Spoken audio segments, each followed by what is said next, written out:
Good morning. ધોરણ 8 વિષય ગણિત ચેપ્ટર નંબર 5 માહિતીનું નિયમન. તો આપણે ગયા લેક્ચરમાં પાઈ ચાર્ટ દોરતા શીખ્યા હતા, બરોબર? અને જે વર્તુળ આલેખ હોય એના ઉપરથી દાખલા ગણતા પણ શીખ્યા હતા. હવે આપણે આજે જોઈશું સ્વાધ્યાય 5.2.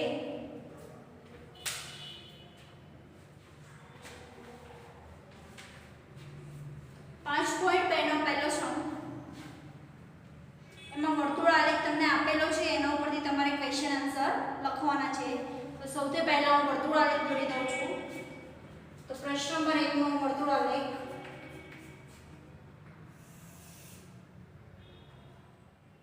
તો આપણે વર્તુળ આલેખ કાંદો દોરી એની માહિતી બહાર લખી દઈશું.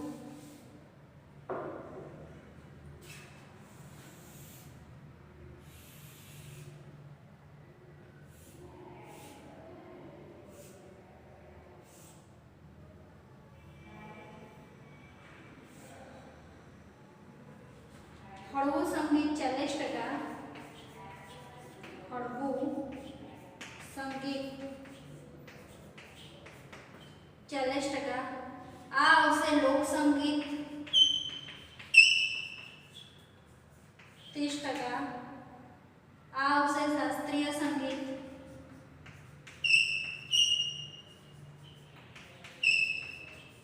10%. આ આવશે અર્ધશાસ્ત્રીય સંગીત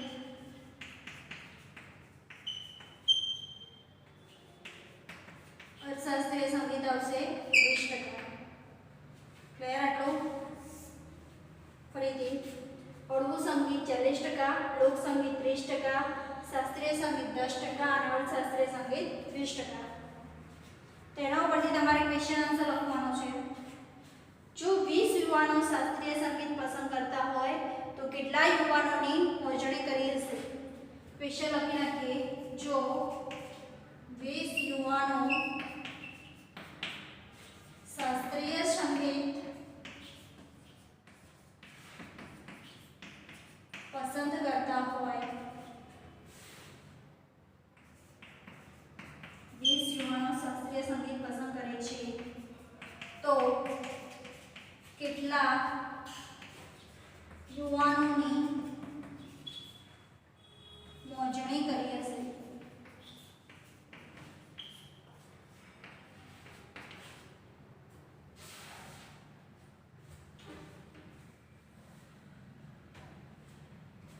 ધારો કે યુવાનો કેટલા છે? x છે, આપણે લઈ લઈએ કે ધારો કે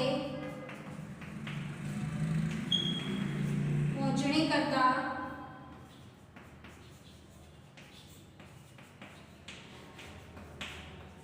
યુવાનોની સંખ્યા x છે. યુવાનોની સંખ્યા કેટલી છે? x. બરોબર? તો x ના કયું સંગીત કીધું છે? શાસ્ત્રીય સંગીત. તો શાસ્ત્રીય સંગીતના કેટલા છે? 10%. તો x ના 10% ટોટલ આપેલા છે. કેટલા યુવાનો આપેલા છે? 20. કેટલા યુવાનો શાસ્ત્રીય સંગીત પસંદ કરે છે? 20 યુવાનો. આ માહિતી શેમાં છે? ટકામાં. બરોબર? એટલે આપણે x શોધવાનું. એટલે ધારો કે આપણે મોજણી કરતા યુવાનોની સંખ્યા કેટલી લઈ લીધી? x. તો x ના 10% બરાબર 20. બરોબર? x ના 10% બરાબર કેટલા લખવાના છે? 20. મેં તમને કીધું તે રીતે તમે કરશો તો પણ ચાલશે. ફરીથી આગળ જોઈએ. પહેલા આ જોઈ લે. તો x ના 10% તો x ગુણ્યા 10. આ ટકા જાય તો છેદમાં કેટલા આવે? 100 is equal to 20. 0 0 cancel. x is equal to x into 1 એટલે x. આ 10 પેલી સાઈડ જાય તો 20 ગુણ્યા 10 કેટલા આવશે? 200.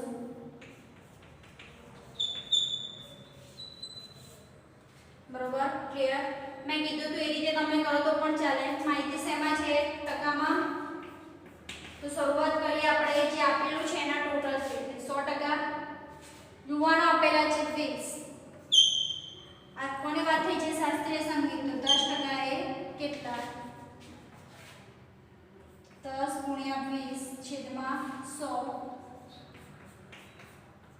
20 યુવાનો. આવી ગયા? 20 યુવાનો હોય એટલે x બરાબર કેટલા આવશે? 200. આમાં તમને આ રીત વધારે પડશે. બરોબર? આ રીતે તમે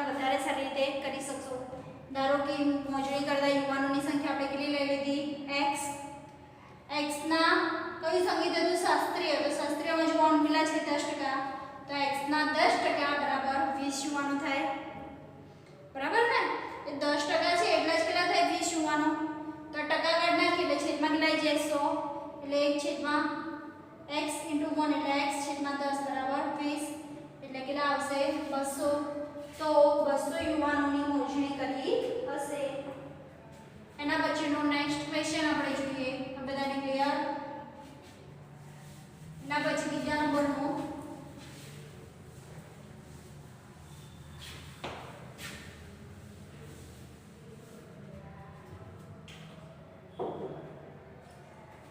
એના પછીનો ક્વેશ્ચન છે કયા પ્રકારનું સંગીત મહત્તમ યુવાનો પસંદ કરે છે કયા પ્રકારનું સંગીત મહત્તમ યુવાનો પસંદ કરે છે તો આપણને આના પરથી ખબર પડી જ જાય મહત્તમ એટલે સૌથી વધારે તો સૌથી વધારે કયું પસંદ કરે છે હળવું સંગીત તો લખવાનું હળવું સંગીત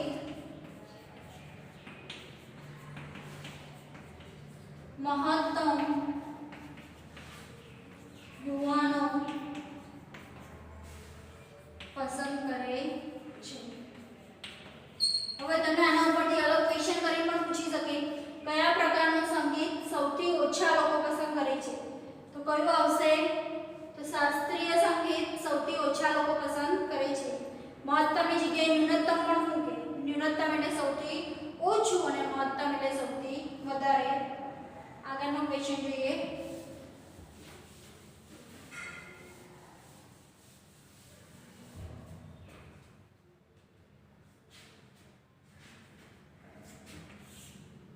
થર્ડ નંબરનો જો કોઈ કેસેટ કંપની પહેલા ક્વેશ્ચન લખી નાખીએ જો કોઈ કેસેટ કંપની આ સંગીતની 1000 સીડી તૈયાર કરે તો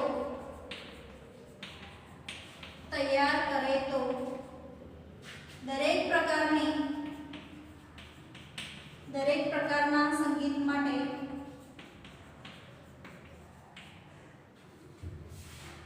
કેટલી સીડી તૈયાર થશે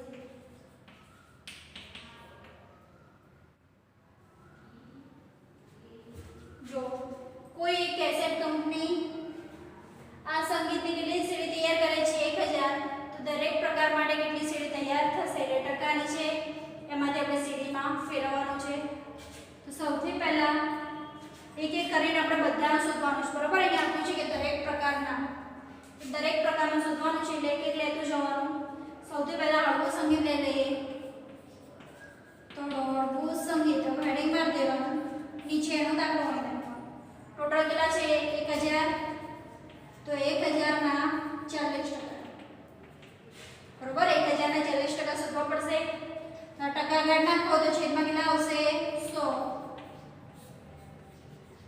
0 0 કેન્સલ 400 શું આવશે સીડી બરોબર હળવા સંગીતની કેટલી તૈયાર કરશે 400 સીડી એના પછી આપણે લઈ લઈએ લોક સંગીત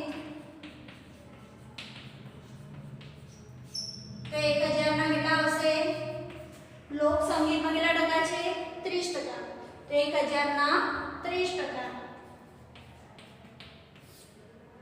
તો 1000 ગુણ્યા 30 છેદમાં 100 0 0 કેન્સલ કેટલા આવે 300 સીડી એના પછી શાસ્ત્રીય સંગીત લઈ લઈએ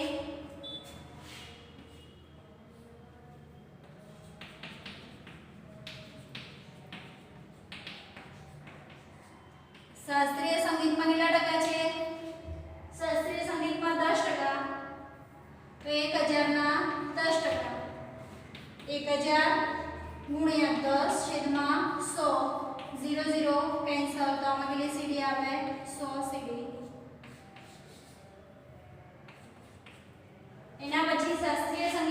આપણે લઈ લઈએ અર્ધશાસ્ત્રીય સંગીત. અર્ધશાસ્ત્રીય સંગીત. તો અર્ધશાસ્ત્રીય સંગીતના કેટલા છે 20%. તો 1000 ના 20%. 1000 ગુણ્યા 20/100. 0 0 કેન્સલ એટલે કેટલી થશે 200 સીડી. ક્લિયર? આ રીતે આપણે દરેક પ્રકારની સીડી જોઈ લીધી. જોઈ લો ફરીથી. હળવું સંગીત, લોક સંગીત બધાની આપણે શોધવાની હતી. તો પહેલા હળવું સંગીત તો કેટલી હતી ટોટલ 1000 સીડી હતી. તો 1000 ના 40%, પછી 1000 ના 30%, 1000 ના 10% અને 1000 ના 20%. ટકા જાય એટલે છેદમાં કેટલા આવે 100. અને તમારો જવાબ સાચો કે ખોટો કઈ રીતે ચેક કરવા? ટોટલ કેટલી સીડી છે 1000. બધાનો સરવાળો કરી જવાબ 1000 આવવો જોઈએ. 4 5 6 7 8 9 10. 1000 સીડી આવી ગઈ એટલે આપણો જવાબ કેવો છે સાચો એવું સાબિત થઈ જાય. ક્લિયર? આટલું ખબર પડી? ફરીથી દરેકનું શોધવાનું કીધું હતું એટલે વારા પરથી આપણે દરેકનું શોધ્યું. તમે આડાઆડી પણ શોધી શકો છો. કઈ રીતે શોધવાનું? તો ટોટલ કેટલી સીડી હતી 1000. જે ટકામાં તો એને ફેરવવાનું એટલે 1000 ના 40, 1000 ના 30%, 1000 ના 10% અને 1000 ના 20%. ટકા જાય એટલે છેદમાં ઓલવેઝ કેટલા આવશે 100. બરાબર?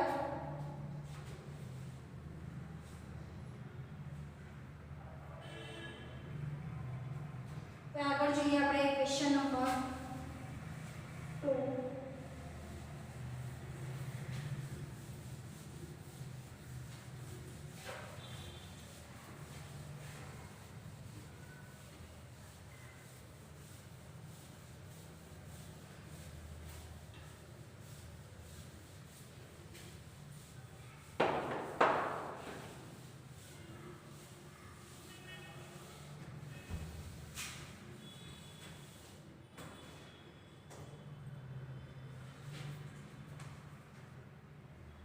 એના પછી આવશે પ્રશ્ન નંબર 2. Question number 2.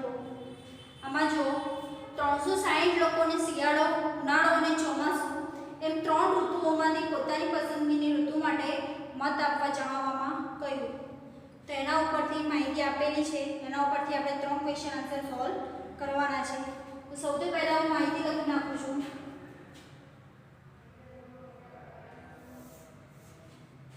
તો ઋતુ આપેલી છે અને મતની સંખ્યા આપેલી છે.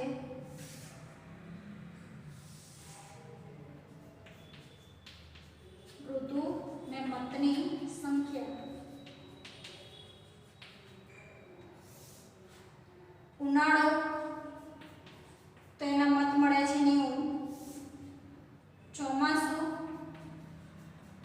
એના મત મળે છે 120. શિયાળો એના મત મળે છે 150. ટોટલ કરી દેવાનું કુલ કેટલા મત મળે છે 0 9 ને 2 11 11 ને 5 16 360. કુલ કેટલા મત મળે છે 360. કુલ આપણો તો આપણે કરી દીધું બરોબર, કારણ કે કુલની જરૂર પડે છે. આ રીતે માહિતી આપી હતી અને ક્વેશ્ચન આન્સર આવવો જોઈએ. પહેલો ક્વેશ્ચન છે કઈ ઋતુને સૌથી વધુ મત મળ્યા? કઈ ઋતુને સૌથી વધુ મત મળ્યા? તો આજે આપ્યું છે આમાંથી જ આપણને ખબર પડી છે. સૌથી વધુ કોને મળે છે? શિયાળા. બરોબર 150. એવું પૂછે સૌથી ઓછા કઈ ઋતુને મત મળ્યા? તો સૌથી ઓછા ઉનાળાને મળ્યા. 120 લોકો શિયાળો, 150 લોકો શિયાળો પસંદ કરે છે, 120 લોકો ચોમાસું પસંદ કરે છે અને 90 લોકો ઉનાળો પસંદ કરે છે. એટલે સૌથી ઓછું લોકોને ઉનાળો ગમે છે અને સૌથી વધારે શિયાળો ગમે છે. એટલે લખવાનું શિયાળાની ઋતુને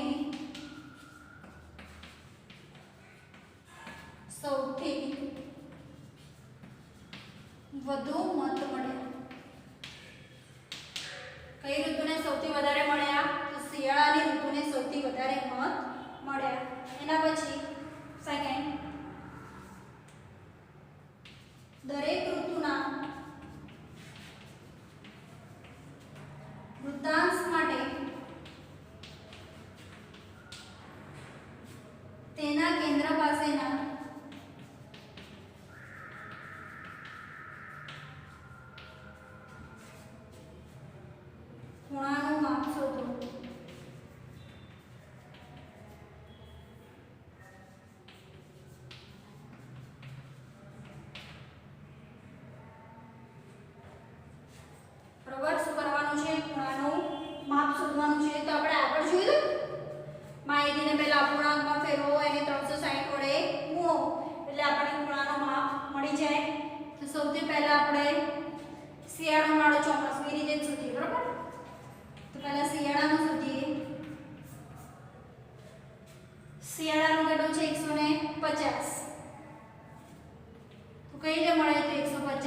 શોધવાનું બરોબર ખૂણાનું માપ શોધો તો ખૂણાનું માપ હંમેશા શેમાં હોય અંશ માપમાં એટલે સૌથી પહેલા અપૂર્ણાંકમાં ફેરવો અપૂર્ણાંકને 360 વડે ગુણો શિયાળાનું બીજું હતું 150 ટોટલ હતું 360 એટલે 150 ભાગ્યા 360 આ અપૂર્ણાંક થયો એટલે 360 વડે ગુણો બરોબર માહિતી જે તમારે અંશ માપમાં ફેરવવી હોય તો સૌથી પહેલા એ જે છે એને એના ટોટલ વડે ભાગો અને એને પછી 360 વડે ગુણી દેવાના તો આપણે જોયું 150 હતું 360 વડે ગુણ્યું 360 શિયાળામાં થયું 150 અંશ બરોબર આ મતની સંખ્યા હતી એમાંથી આપણે અંશ માપમાં ફેરવી દીધું એવું જરૂરી નથી કે આ હોય એ જ અહીંયા આવે બરોબર એવું કેમ થાય છે કે આની સરવાળો 360 થયો છે અને અંશ માપ પણ 360 છે એટલે 360 ઉડી જાય છે તો મેન્ટલી મગજમાં રાખવાનું નથી કે આ જે હોય એનો જ આન્સર આવી શકે હવે આ જ રીતે આપણે ઉનાળો અને ચોમાસાનું શોધીએ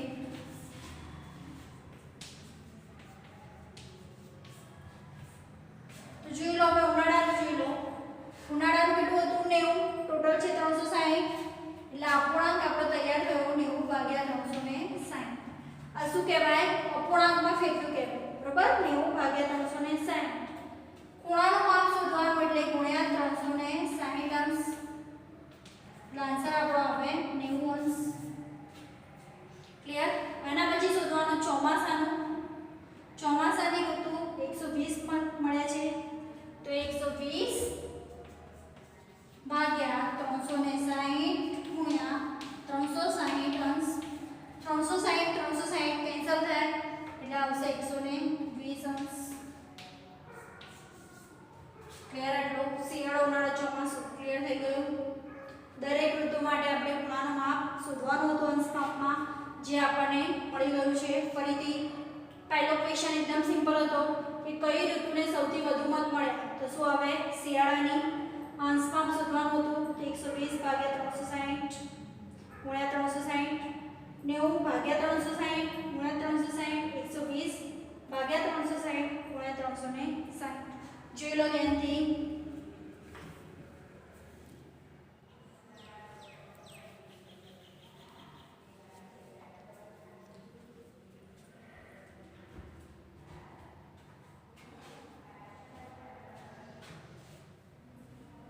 આપણે શિયાળો ઉનાળો ચોમાસું આ રીતે બધાનું આપણે શોધી લીધું આના ઉપરથી તમને ઘણા બધા ક્વેશ્ચન આન્સર પૂછી શકો એવું પણ પૂછે કે શિયાળા માટે દરેક ઋતુનું પૂછ્યું હતું એવું પણ પૂછી શકે કે શિયાળાની ઋતુ માટે ખૂણાનું માપ શોધો ઉનાળાની ઋતુ માટે ખૂણાનું માપ શોધો ચોમાસાની ઋતુ માટે શોધો તો જેનું પૂછ્યું છે એનું જ શોધવાનું બરોબર કોને કે એકનું પૂછ્યું બધાનું શોધીને મેસેજ આવવાનો એકનું પૂછ્યું હોય તો એકનું જ શોધવાનું છે વધારે શોધવાનું નથી આમાં બધાનું પૂછ્યું તો આપણે બધાનું શોધી નાખ્યું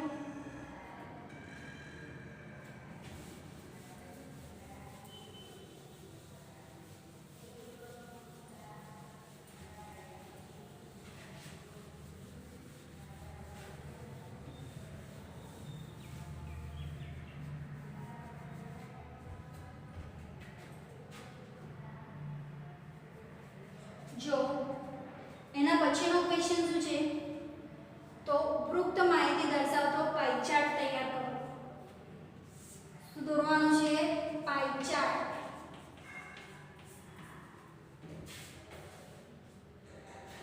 દોરવા માટે સૌથી પહેલા તો વર્તુળ દોરો તો આપણને પહેલા અહીંયા માપ લખી નાખો આપણે ખબર છે આગળ ખૂણાનું માપ આપણે શોધ્યું હતું તો શિયાળાનું કેટલું આવ્યું હતું 150 અંશ ઉનાળો 90 અંશ અને ચોમાસું 120 અંશ બરાબર આ રીતે હતું શિયાળો 150 ઉનાળો 90 અને ચોમાસું હતું 120 અંશ આના ઉપરથી હવે આપણે દર્શાવવાનું છે સૌથી પહેલા સહેલો કયો ખૂણો પડે આમાંથી જે તમને તરત આવડી જાય દોરતા એવો 90 અંશનો તો કોણ માપક મૂકવાનું અહીંયા માડું અને 90 અંશનો ખૂણો આ રીતે થશે એટલે આપણે ઉનાળો તૈયાર થઈ ગયો છે 90 અંશ હવે શિયાળો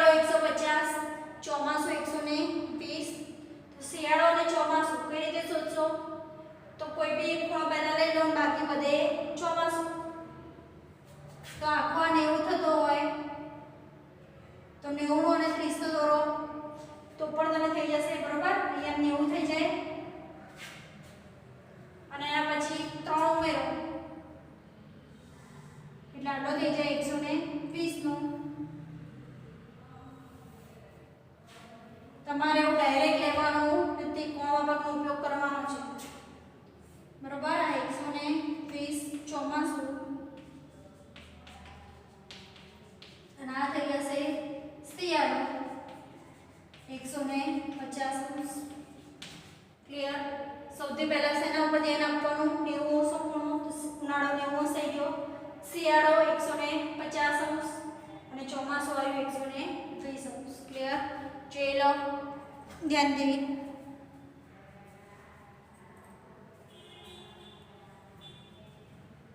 તમને બધાને પૈસા દોરતા આવડે? હવે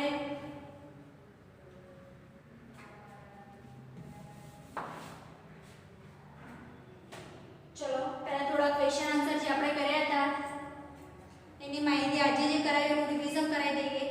તો વર્તુળાલેખની વ્યાખ્યા મોસ્ટ આઈએમપી, બરોબર. વર્તુળાલેખ અને પાઈ ચાર્ટ. તો શું હતી વ્યાખ્યા? તો વર્તુળાકાર પ્રદેશ દ્વારા દર્શાવાતી ચિત્રાત્મક રજૂઆત એને કહેવાય વર્તુળાલેખ. પછી બીજું હતું કે શેનો આધાર માપમાં ફેરવવા માટે શેનો આધાર લેવો પડશે? 360 અંશનો.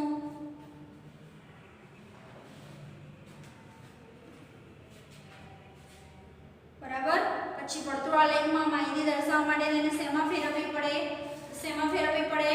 અંશમાં. ક્લિયર? આટલો. આના ઉપરથી તમને વિકલ્પો પૂછાય. વિકલ્પો કયા પ્રકારના હશે? તો અમે કીધું ને વર્તુળાલેખમાં માહિતી દર્શાવવા માટે માહિતીને ખાલી જગ્યામાં ફેરવવી પડે છે, તો એનો આન્સર આવે અંશમાપમાં. પછી બીજી ખાલી જગ્યા આવી પૂછાય, વર્તુળના કેન્દ્ર આગળ ત્રિજ્યાઓ વડે બનતા બધા જ ખૂણાઓના માપનો સરવાળો કેટલો થાય? તો બધા જ ખૂણાના માપનો સરવાળો હંમેશા કેટલો થશે? 360. મોસ્ટ આઈએમપી, બરોબર. બધા જ ખૂણાના માપનો સરવાળો કેટલો થશે? 360. પછી આવું પણ પૂછાય, માહિતીને અંશમાપમાં ફેરવવી હોય તો શેનો આધાર લેવો પડે? તો માહિતીને અંશમાપમાં ફેરવવી હોય તો 360 નો આધાર લેવો પડે. ક્લિયર? આટલું. હવે આપણે જોઈએ આજનું હોમવર્ક.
પ્રેક્ટિસ વર્કમાં પેજ નંબર 80 ઉપર જે થિયરી આપી છે લખવાની છે. દાખલાને હું કાલે હોમવર્કમાં આપશું, બરોબર. કારણ કે હજુ બેચ ચાલે છે એટલે તમને ક્લિયર નહીં થયું હોય. એટલે આ જે માહિતી છે મોસ્ટ આઈએમપી છે, આમાંથી એક જ માર્કનું તો 1-2 માર્કનું પૂછાય જ છે. એટલે આ માહિતી કમ્પ્લીટ તમારે લખવાની છે ફેર નોટમાં અને પછી એને તૈયાર પણ કરવાની રહેશે. એની જોડે જોડે આપણે એક ગ્રાફ આજે ડ્રો કરવા આપી દઈએ. તો સ્વાધ્યાય 5.4 માં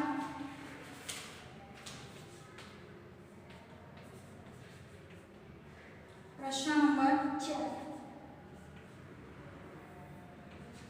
પરનો ગ્રાફ દોરો.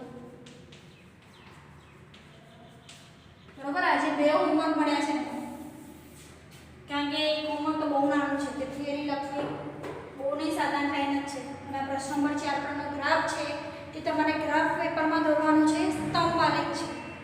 પડશે ને? હવે જો આપણે 5.2 ના બે ક્વેશ્ચન કરાયા, ત્રીજા નંબરના ક્વેશ્ચન આયા. ત્રીજા નંબરનો ક્વેશ્ચન આપણે નેક્સ્ટ લેક્ચરમાં જોઈશું. હવે આગળનું આપણે નેક્સ્ટ લેક્ચરમાં જોઈશું.